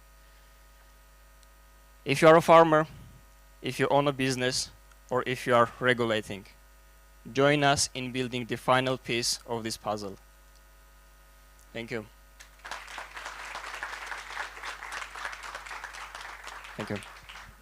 Very well done. Thank you. Okay, so now we're going to have the last startup of this sector, and then we have 5 more to go. But for this one as well, just want to mention again, of course, now we're living in an age where sustainability has, well, it's always had an importance, but now it has an even bigger importance, especially considering the amount and speed at which we are developing technology and the resources that we are using from the planet. This next startup is directly tackling areas of that. So with that context in mind, I would love to introduce on stage Green Track to come and present how they're going to be tackling some of these issues. Another round of applause.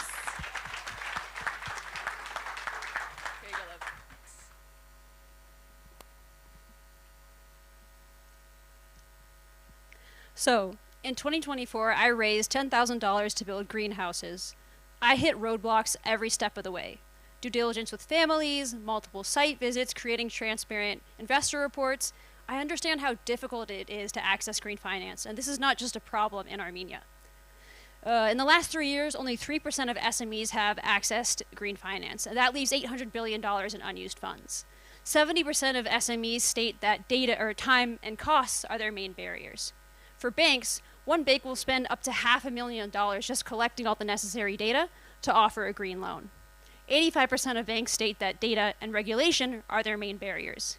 We have a global green finance gap of over $6 trillion, and in Armenia, that's $800 million a year.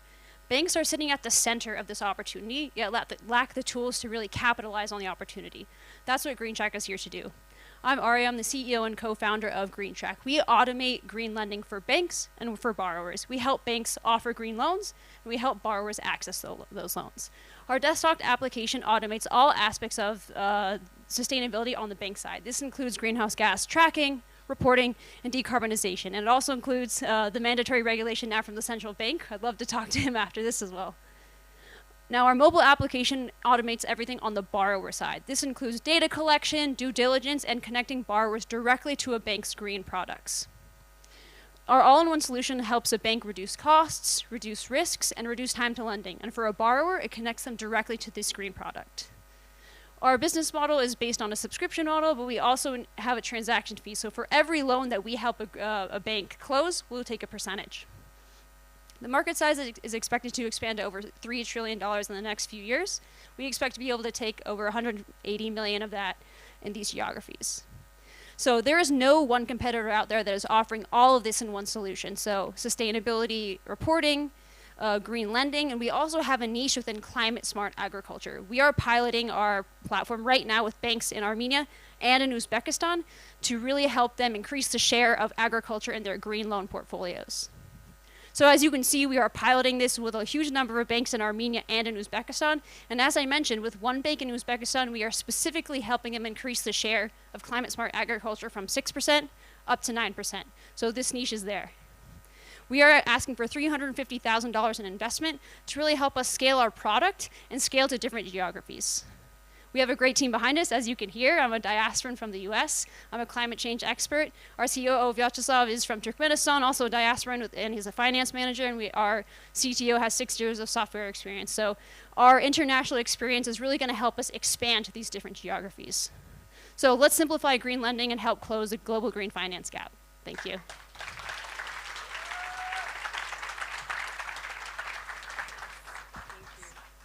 Okay, amazing. So now we're moving on to the last sector or dimension of the startups that we have here today. Now this one is focused more on digital life, mobility, and general creation. Now, before I start introducing the next startup, same as we just had Arya introduce herself, we all know that the EU now, and this is going out to you ladies in the audience or husbands with wives, that we are really supporting female founders at the moment. And this is really an important initiative also being pushed by the EU. So with that note in mind, I would love to invite the next startup, Hogatar, on stage, who's a mom herself and working on this business and spending the time doing this. Please give a big applause to her. Woo! Thank you. Thank you.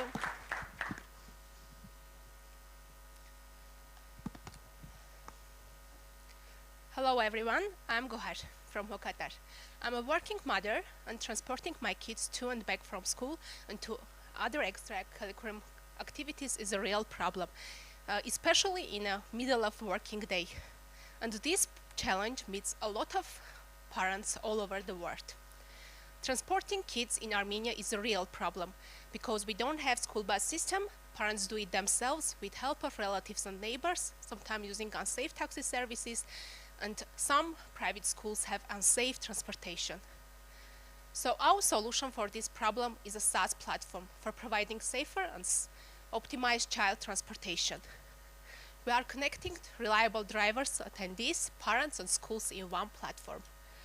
Our solution for parents is mobile application, which gives them opportunity to see and track where is the kid, get notifications upon arrival to school, change addresses and location if they need it. Our solution for schools, where we are working on now, is an automated and optimized scheduling system. The tool gives opportunity to schools to see all children, routes, and drivers in one active dashboard. So they can, if they have drivers and attendees, they can add to pool and program automatically generate routes for them. So our benefits is predictability, time and cost saving for parents and schools, and also we are supporting sustainable goal number 5, empowering women and working mothers to be active at workforce. We have started with 10 kids, and currently we are transporting more than 200 kids daily with 70K revenue monthly. Our business model is P2P and B2C. We are working with private schools and with parents directly. And our market strategy is mostly word of mouth. Parents are telling about us to other parents. We have started with little grants, which gives us make 2 applications for parents and drivers, and organize safe transportation of 200 kids daily. Now we are seeking for 200K for building our SaaS platform to cover all Armenia, and then go to expand to other countries, Georgia and beyond. We have already potential customers who are waiting for our service, and after building our SaaS platform, we are going to organize transportation of 10,000 kids daily. This is our team. We have reliable drivers, attendees, strong technical and administrative team, and behind all of this, me and my co-founder, Helene. I have business and financial background, and she is a strong technical background. Thank you.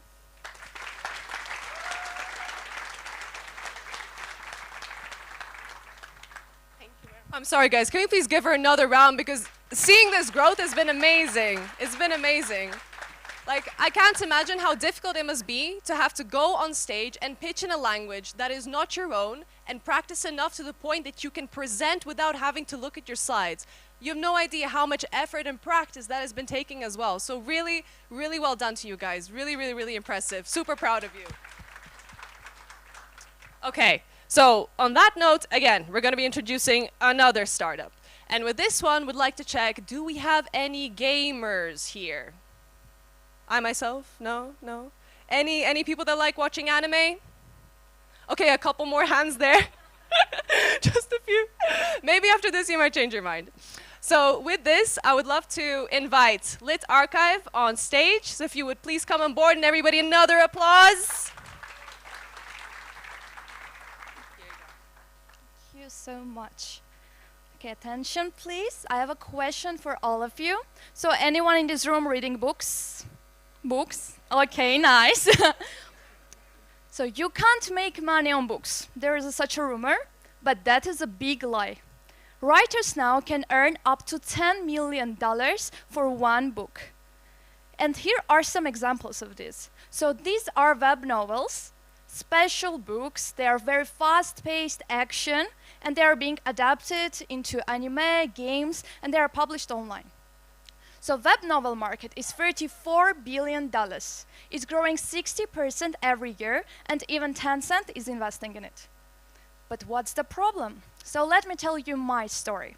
I'm a writer myself, and years ago I got a contract from a big publishing company. I thought it was a dream until I've read the contract. So it said I'd get only 30% of my actual revenue from the book that I'm writing day and night. Also, very unfair conditions, IP problems, no creative freedom, and I was not the only one that was complaining. I had all of these options to go and publish there, but me and my team decided to create a fair and unique platform for all of the authors, Lit Archive. Our authors will earn at least 50% and will have a lot of creative freedom and balanced conditions. So here's a screenshot from our website for you to know how it works. Writers, they don't publish their books at once. They don't write it for 3 years and then fail. They publish it chapter by chapter, and readers, they come and unlock these chapters with coins that they buy with real money. And 50% of this money goes to the author. Also, there will be book adaptations into anime, series, and video games, and all of these are huge markets. Our target audience are 60 to 35 plus years old English-speaking people from Asia, Americas, and they are spending from $5 to hundreds of dollars monthly for books. This is the team behind. It's me, the CEO. My CTO, Mushak, he already built the whole website, and we have Lily, who is doing all the marketing stuff.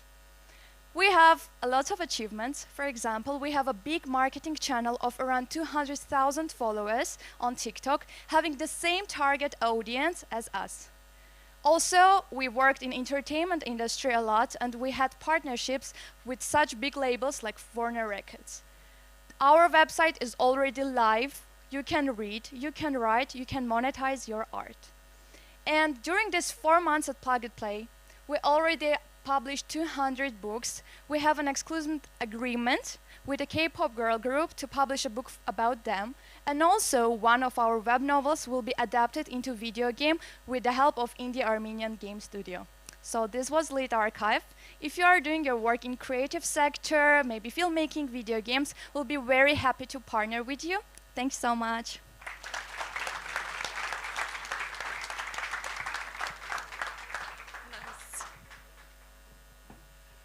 Okay, now we're going to be switching the pace up a little bit. So if we have any developers or IT nerds in the crowd, I think this one is going to resonate a little bit more with you. And for those that are not necessarily within that realm, you might want to take the networking session to properly understand exactly what this solution is, because I will tell you this also from my experience last year being part of an AI bootcamp in Kosovo, this kind of issue is becoming more and more important when it comes to developers.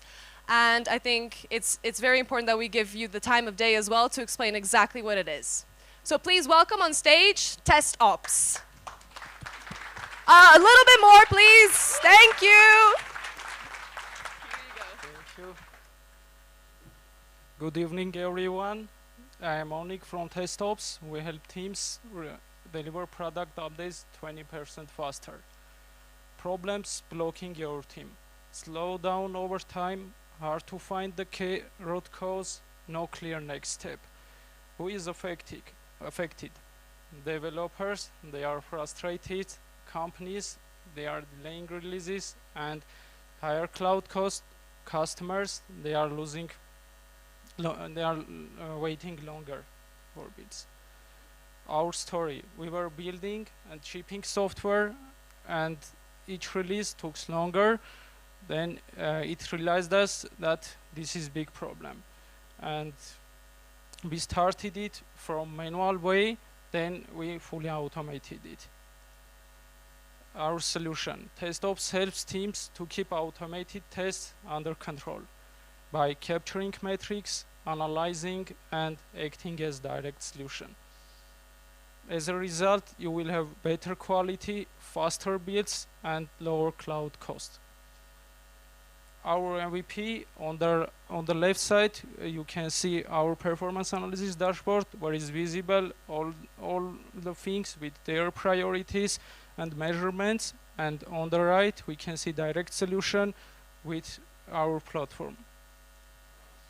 Our unique advantage: we are gathering metrics from the real-time environment, from running state, and compared to other tools, they are offering general optimization suggestions, and they are mainly working with static code. Our product is ideal for enterprise teams, for engineering leaders, visibility and cost control, for developers, faster releases, and clear fixes. We have worked with 5 startups before. We know the pain, where is exactly, and we know how to solve it. Currently, we are looking for a pilot customer who will have at least 2,000 automated tests to help us validate our MVP. And I think that's it. Let's explore and understand how Test Ops can help your teams.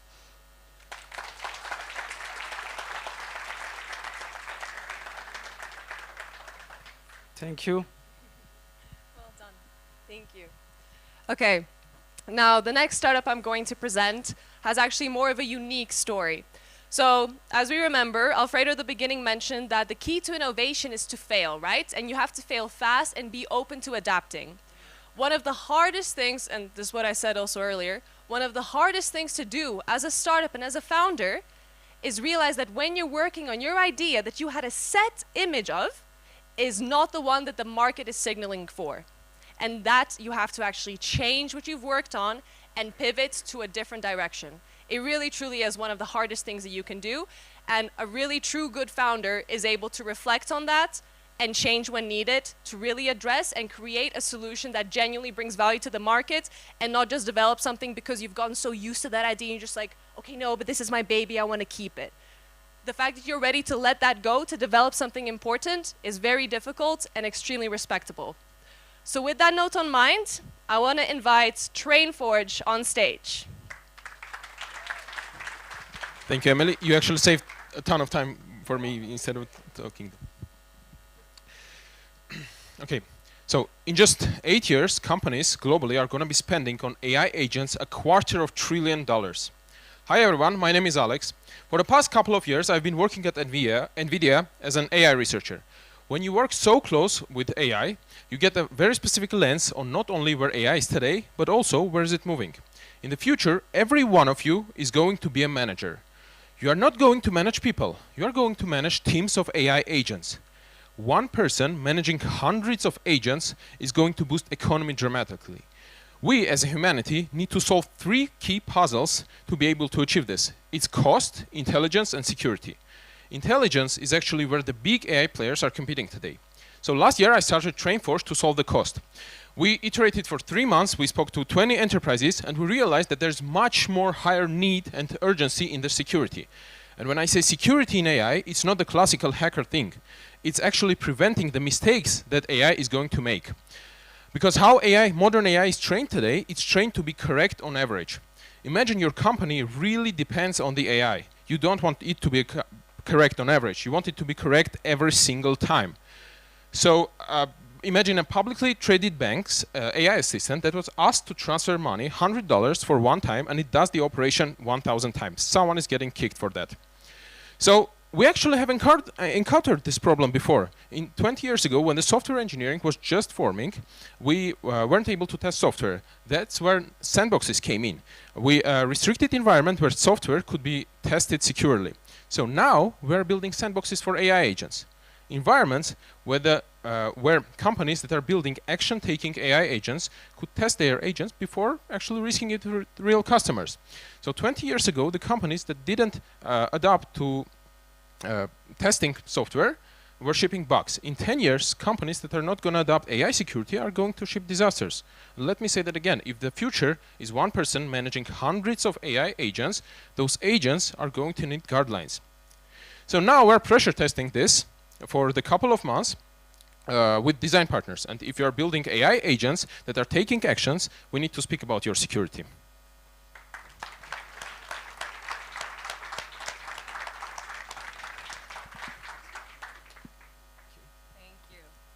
Okay, how are we feeling? Are we feeling okay still?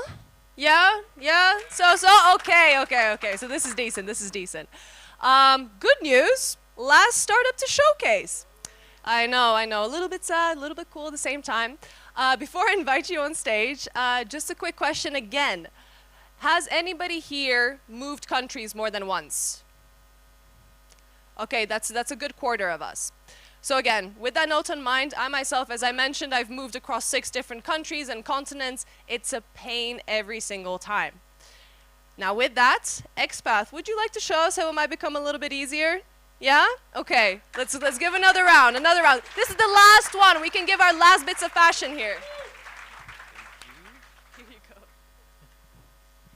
Hello there. We are almost at the end of the line, but we've left cream of the crop as the last one. So I'm going to talk about the relocation bureaucracy today. And let me say, it's very easy. You just need 16 documents, 4 legal translation, 5 appointments, and then a miracle. And XPath is going to be the miracle.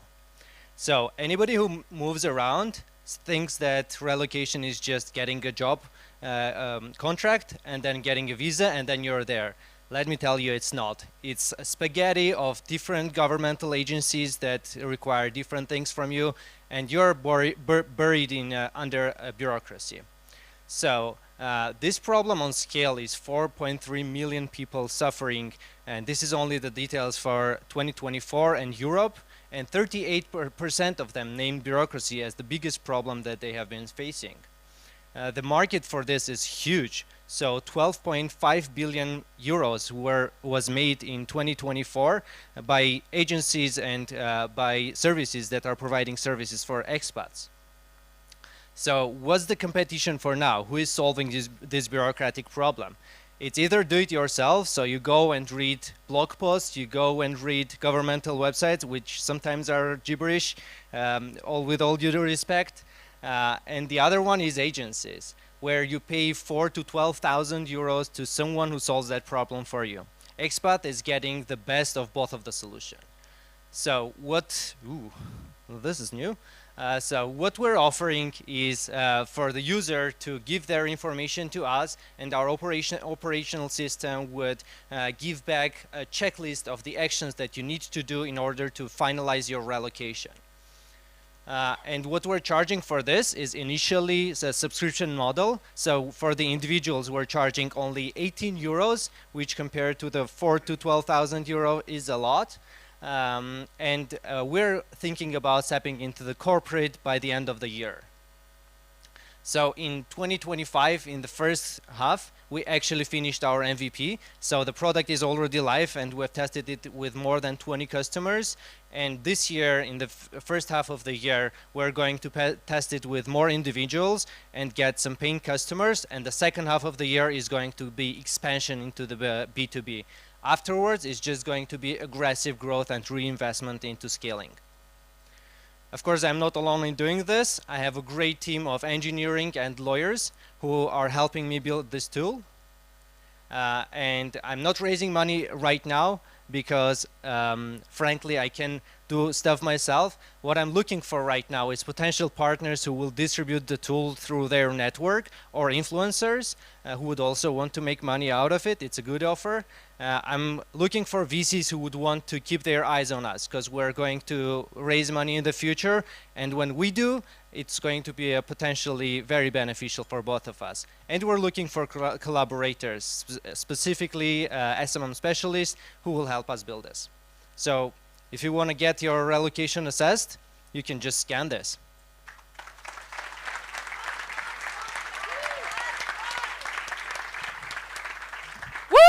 Okay, that was the last of it. Okay, that was the last of it.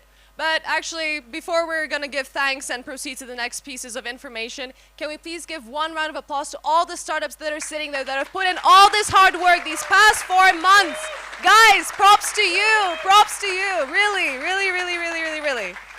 Okay, so before we close this part off, remember, we do have the networking session that's going to be happening in the building where you had your registration. Over there, each startup is going to have their designated banners where they will be able to take questions, explain a little bit more about their concept, and in general, give you guys a chance to really connect and just get to know each other essentially a little bit as well. I mean, at the end of the day, a partnership has to also work both ways. So, but before we start with all this, I realized a thank you, a very important thank you that we did not give at the beginning, is to our champion at the ministry, Miss Muradian. Where are you? Where can I see you? There she is. Give her a round of applause. She was there every single day supporting these startups. Honestly, thank you. If you want to say some words, you can feel free. Otherwise, I'm not going to put you on the spot. Okay, she's going to take the easy route. That's fine. I don't blame you. But okay, so just for context, before we start transitioning slowly out of there, hopefully better than we do when we get out of planes, because that is horrendous. With that, just want to say again, thank you everybody for taking the time to really be here, to listen, to put in the effort, and for also the mentors that are here as well. Colin, Lars, you guys, we would not be able to have these startups here without you. So a round of applause to you guys too. And before we do that, I'm actually going to be inviting Alfredo on stage again to be giving another set of closing remarks. That was what we agreed on. Yeah, we did agree on this. We did. He doesn't remember now, but. Well, thank you. That will be my contribution for the day. I think you said it all, Emily. Thank you so much, everyone, for coming. I think, as we said, one message that I want to reinforce, we just opened our pre-accelerator call for applications for the next batch. So they're currently open. If you type in Plug and Play Armenian, you go to the website, you can apply there. If not, feel free to speak with any of our team, Sona, Ani, Gohar, Hegine from the ministry, or any of our other colleagues as well. If you are a startup and are wondering what does this look like, you can also go and speak with our mentors, Lars, Colin, to get a sense of what it looks like. And then a few more things to add as well. The ministry is going to be hosting very shortly an info session on the different programs and activities that they're running. So we'll soon also be sending information on that. I hope you all have a great evening. I will see everyone downstairs at the networking drinks. And I will hand it over to the boss, Emily. Oh, thank you very much. Yes, one more important thing, and this is to the startups as well. We actually want to take a picture with all of you guys on stage. And before we do that, another important note, when you go to the networking session, the pictures that would have been taken, you're actually able to print them physically. And I think there's like a limit of, how much was it, 100, 200 or something? Thousands, okay, probably not thousands. But yeah, but first come, first serve. So if you really want to have a physical picture of this event, you can go grab that at the networking station. But before that, can I invite all the startups on stage? I know it's going to be crammed, but let's try to make it work. Thank you, guys. Thank you, thank you, thank you. We said on stage, but we meant like...